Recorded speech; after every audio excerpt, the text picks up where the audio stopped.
ఈ శివలింగం రోజంతా ఒకే రంగులో ఉండదు. ఉదయం సూర్యోదయ సమయంలో సూర్యకిరణాలు తాకగానే ఇది బంగారు, ఎరుపు రంగులోకి మారుతుంది.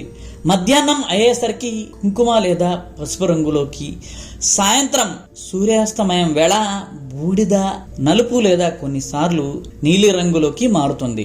శాస్త్రవేత్తల ప్రకారం ఈ రాతి నిర్మాణంలో ఉన్న ఖనిజ లవణాలు, స్ఫటికాలు మరియు వివిధ కోణాల్లో సూర్యకిరణాలు దానిపై పడటం వల్ల ఇలా రంగులు మారుతూ కనిపిస్తుంది. కానీ భక్తులు మాత్రం మహాశివుడు రోజంతా తన భక్తులకు వివిధ రూపాల్లో దర్శనమిస్తాడని నమ్ముతారు.